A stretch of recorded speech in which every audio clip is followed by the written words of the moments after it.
Welcome to Born to Praise TV channel. We are created to praise and worship Him. Please like, share, and subscribe. So sa pagkahuman o buo pagsarado sa mga paril o ganghaan sa Jerusalem, nibalik ang mga katawhan balik sa gisaad sa yuta sa Dios. O pagkahuman sa pila o pila katuig nga wala sila makadungog sa pulong sa Ginoo sa panahon nga gibasa kini ni Esdras nga pare o gipasabot kini pag-ayo nila sa mga pari, sa mga Levita, sa mga katawhan kaniadto nga nakabalo sa balaod, ang tanan nga nakadungog ng hilak. After how many years nga wa sila kadungog sa pulong sa Ginoo? After how many years sila nga nagkalisod? After how many years sila nahimo nga captive sa laing mga kanasuran ug nakabalik sila sa yuta nga gisaad ug sa pagkadungog nila sa pulong sa Ginoo, sila mihilak.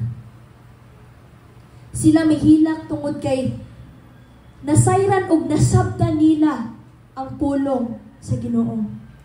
Nasabtan nila pag-ayo kung unsa ang mga saad sa Dios sa ilang kinabuhi. Nasabtan kaayo nila pag-ayo kung unsa ang gugma sa Dios nga iya nga gihatag sa ilang sa mga katawhan kaniadto. Nasabtan kaayo sa mga katawhan sa Israel ang tanang kadaogan o kagawasan nga gihatag sa Dios sa ilang kinabuhi.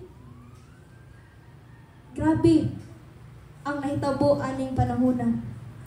Tungod sa ilang kalipay nakadungog sila sa pulong sa Dios, nasabtan nila ug sila midayig diha sa Ginoo. Miyukbo sila sa presensya sa Dios, misimba ug midayig diha sa Ginoo. So, unsa man ang ato nga makuha in the life of Nehemiah? Perting daghana. But first, the first thing that I personally learned from the life of Nehemiah is always submit to the plans of God. Submitting to His plans. And ikaduha, kanunay niya nga gi-acknowledge o giila ang Ginoo nga mao'y nang lihok sa tanan. Si Nehemiah ang nag-lead ani nga pagbuo sa paril. Pwede kaayo nga iyang kwaon tanang credits. Pwede kayong kwaon niya tanang tungog sa mga tao nga ako'y nagpauna ani, ako'y nagplano, ako'y naghangyo sa hari, ako'y naghangyo og banguhag mga kahoy para mabalik ni mga parila. Ako ani tanan, but Nehemiah never said those words. Wala musulti si Nehemiah aning mga butanga. Wala siya nagpagarbos iyang kaugalingon apan kanunay niya nga gipasundayag o giila ang kagamhanan sa Dios na iyang gialagaran. He always acknowledged God. Third, he always pray. He always pray. Sige, kadungog ana mag-pray. Every Sunday na ko makanog ana mag-pray. Oy, sige ko nag-pray every mukhaon ko. Igsoon, there is great power in prayer. Because dire nagpakita kung unsa ka nga ganan mo tugyan sa imong kinabuhi diha sa Ginoo.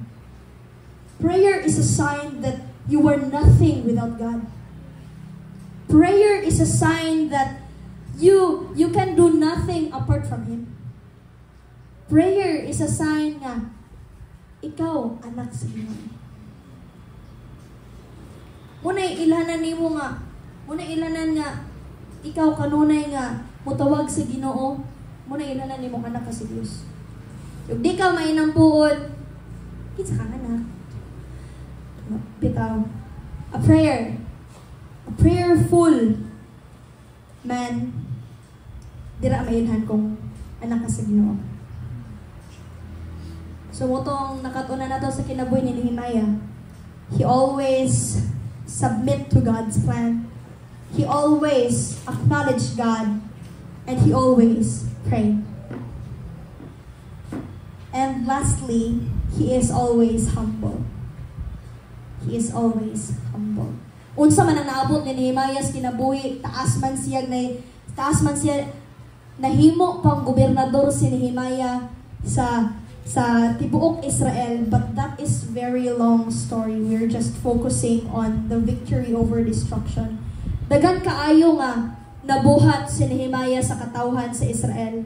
And if you're going to read about his life, you will be encouraged.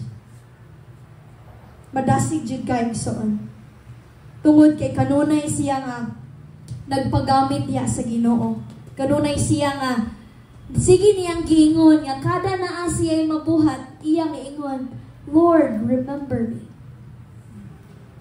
Whenever naibuhat si Nehemiah, sige niyang ingon, Lord, remember me. Remember me. A great example, just one example is, sige niya nga giingon nga, sa kada niyang buhaton, here, in chapter 5, verse 19, remember for my good, O God, all that I have done for this people. Sige, giingon ni Nehemiah, Lord, hinumdumi ko. Hinumdumi ko, Lord. Sa ato nga pagkinabuhi, igsoon, isip, o sa Kristohanon, ato nga himuon nga, kini nga pamatasan nga gihimo ni Nehemiah, yang nga pag-ila kung kinsa ang Dios siyang kinabuhi. Hingon ani usab kita kung walagad sa Ginoo. O man ta masayod, sabi sa unsa nga sitwasyon nga atong naatubang karon, lahi-lahi kaayo ta og mga nga sitwasyon nga giatubang. But remember, kung unsa man ang resulta niini nga ato ang gibuhat, kanunay nato nga i-acknowledge ng Dios. Lord, plano ni nimo, and I cannot question you. Lord, plano ni nimo nganong naingon, Lord, imo ni nga kabubuton ngano kung naingon ani kung pobre ko, Lord, still it is your plan. And I will not question you for that. Lord, kaning lisod kaayo ako ang kinabuhi karon, Lord, this is your plan, and I know that it will turn out something good. Bisan lisod kaayo ni Ginoo, makabalo ko o karon ay kung musalig diya kanimo og mahimo ning mamaayo. Lord, mosalig ko diha kanimo. Sa ato nga pagkinabuhi, kanunay natong saligan atong Dios nga gamhanan. Kanunay natong saligan, kanunay ta mag-ampo, kanunay ta nga musabmitar sa plano sa Ginoo. And how? Unsaon man nato pag-submit? By knowing His Word. By knowing the Word of God. Kay mao ni sumbanan sa kung unsa ang atong pagabuhaton samtang naglakaw ta niini nga atong kinabuhi nga Kristohanon. Dios, magapanalangin ka natong tanan. Let us pray. Dear Heavenly Father, we give you thanks, Lord, for the life of Nehemiah nga imo Ginoo gigamit. Nga imo, O Dios, nga gihatagan og kasing-kasing ug tungod sa imong plano, Ginoo, nga kapasiguli ang katawhan kaniadto. Lord, the God that Nehemiah had been serving before is also the God that we're serving today. Ug nasayra namo, Ginoo, nga sa amo usab nga kinabuhi anaa kay plano. O Ginoo, gitugyan usab namo kining tanan diha kanimo. Salamat, Lord God, nga daghan kaayo ka nga mga saad sa imong mga pulong ug andam ka kaayo, Ginoo, nga mutuman niini kung kami, O Dios, nga tinud-anon diha kanimo. Lord, giyahi among mga hunahuna. Ginoo, giyahi among mga kasing-kasing. Ubani kami, Ginoo, sa matag higayon, matag sitwasyon, tungod kay nasayra namo, O Dios, nga wala kami mahimo kung wala ikaw. O ang imong plano para namong tanan, O Dios, dako o dili namo kini Ginoo matag-an. Salamat, Ginoo, sa imong pagkamaayo. Ikaw ang Dios nga magapanalangin ka namong tanan, Ginoo. Tabangi kaming tanan o Dios sa pangadlaw-adlaw namo nga buluhaton. Ug pahinumdumi kaming kanunay o Dios sa imong mga pulong nga maoy among suga sa among mga dalan. Salamat Ginoo sa imong pagkamaayo. Dalaygon ka o Dios sa walay katapusan. In Jesus' name, Amen.